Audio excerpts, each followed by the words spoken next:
This is an American mincemeat pie, and it is not popular at all.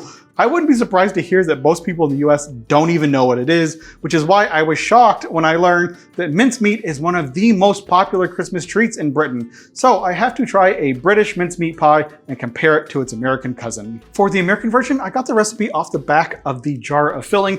You can find these in most American grocery stores around Christmas. You're just not gonna find very many of them, and they're gonna be usually in a really oddly located spot. You gotta dig for it. Not the most popular option. For the British version, I am taking the recipe from the British cookbook, and I actually made two versions of the mincemeat pie filling that were given. One was a regular modern mincemeat, and one was more old-fashioned and included beef. And to do things properly, I made this filling 2 weeks ago to give it some time to mature.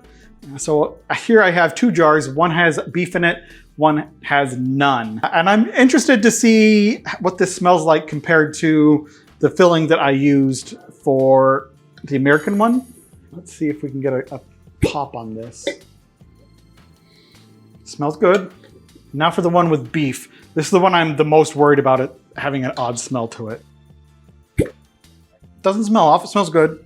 It's just slightly different. Let's do an ingredient comparison between the American filling and the British homemade filling. For the American filling ingredients, by weight, we're starting with water, corn syrup, raisins, dried apples, and molasses. And then everything else is less than 2% of total weight. Cornstarch, vinegar, citrus peel, spices, beef, and fruit pectin.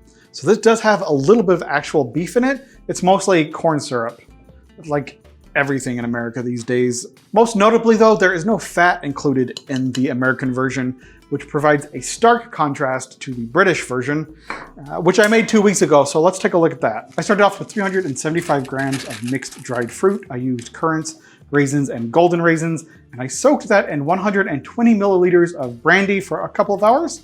Then I drained the excess brandy off and set it aside. Then into the fruit, I mixed 200 grams of shredded beef suet, 125 grams of soft dark brown sugar, 30 grams of mixed candied peel, 175 grams of cooking apples, and then nutmeg, cinnamon, and some lemon juice. Then I split it into two different pans. One of them I kept as is, and the other I added 50 grams of ground beef. I put that into the oven at 110 degrees Celsius and cooked it for 3 hours. When they came out of the oven, I packed the two fillings into two separate sanitized jars and topped them off with the reserved brandy, sealed them up, and I've been keeping an eye on them for a couple of weeks, letting them mature, get a little bit of flavor into them. So I'm excited to make pies with them today. So I think the ingredients of this homemade British mincemeat pie filling are of a much better quality and will produce a more complex flavor than what you'll get from the American store-bought version. But let's look into British mincemeat pies because I'm still floored that they're such a popular thing. Few things mark the arrival of the festive season and simultaneously bring so much joy as mince pies do. These little pies date back centuries to a time when, yes, the fillings were made with minced meat. The fillings for mince pies can, and ideally should, be made in advance and left to mature in sealed and sterilized jars for at least 2 weeks. Make them in abundance as they quickly disappear. So that brings me to another major difference that I've noticed. Instead of just one large pie, it is common in Britain to have little individual sized pies, which I think is really neat. So let's get into making the short crust pastry. It seems like it is almost identical to American pie dough, with the addition of an egg into this one. With the egg incorporated, I'm gonna start adding ice cold water, tablespoon by tablespoon, until it comes together into a dough. I think that qualifies. I'm gonna need this just enough to form it together into a cohesive disc. And I'm gonna wrap it in cling film and refrigerate it for 20 minutes. I need to roll this out and start making little tiny pies.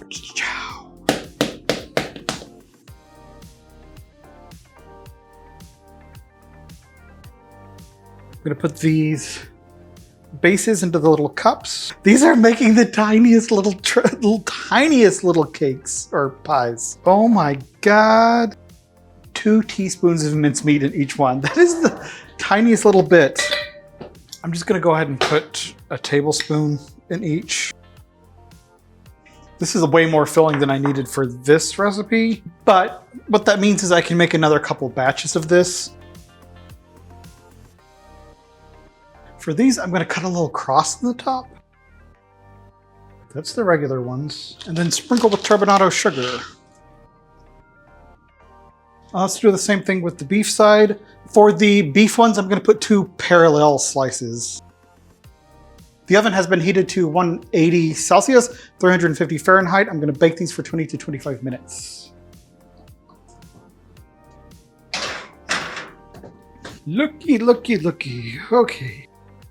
Looks like the tops didn't stay on all of them. But boy, are these, I don't know, these look delicious and cute, and I'm going to try to pull them out of here to get them on a wire rack. Let's try this. Let's do a little flipperoo. Whoop! Ah. Hey-oh. Okay, they're adorable. You know, the tops aren't on all of them perfectly, but they look like they're going to hold together. That short crust pastry looks like it came out really nice. Looks like I got some flaky layers to it. Yeah, I'm going to let these cool for a bit and we'll come back and give it a taste. Okay, I think the pies have cooled enough to eat. I'm going to have some sparkling cider to go with them. So let's try the American one first, just to get a baseline of what I expect from a mincemeat pie. There is a lot of streusel topping on this, but I followed the recipe on the back of the jar. The main scent I'm getting off of this is nutmeg and like a vague sugariness, but 90% nutmeg is what I'm smelling. Meh. It's all right. Honestly, it tastes like corn syrup and nutmeg. I know there's some other ingredients in there. You can't really taste them. It's all very sharp. It's a very sharp filling. And I think all of the streusel and the nuts are meant to balance out the flavor a little bit, but even they don't. I don't like this filling very much. So now I want to try one of the modern British mince pies. This is one with a little cross on the top, so it is the one without the beef. I'm mostly smelling the pastry because it's been encased, but it doesn't have that sharp, overwhelming nutmeg smell that the American one does.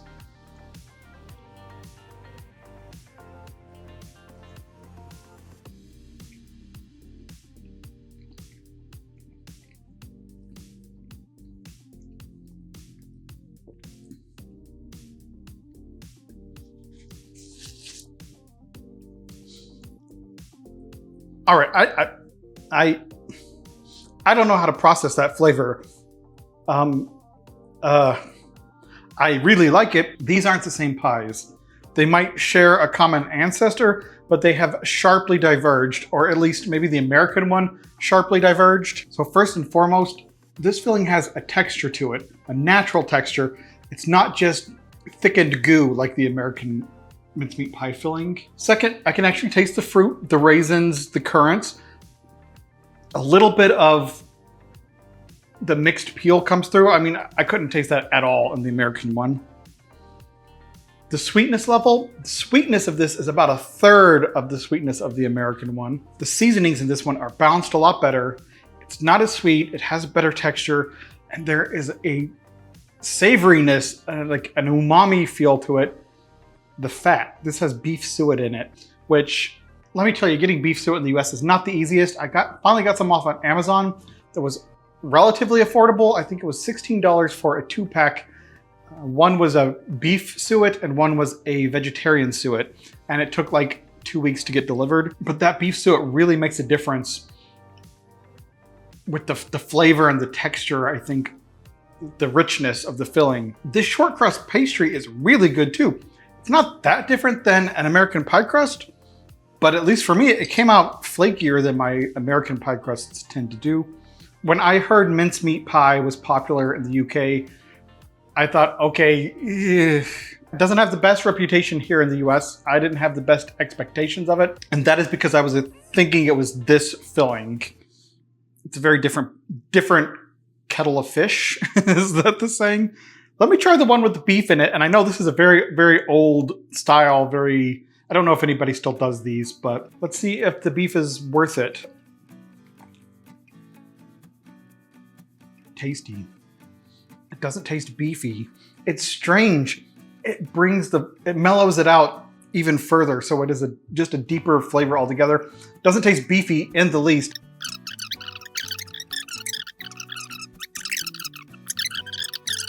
I've been talking about this flavor for too long. Okay, I can't just keep going on and on about them. They're delicious. 10 out of 10. Wow. I just gave sausage rolls a 10 out of 10. I actually like these better than sausage rolls. I'm gonna give these a... No, you know what? I'm gonna go over 10. These go to 11. They're 11 out of 10. The sausage rolls were 10 out of 10. These are 11 out of 10.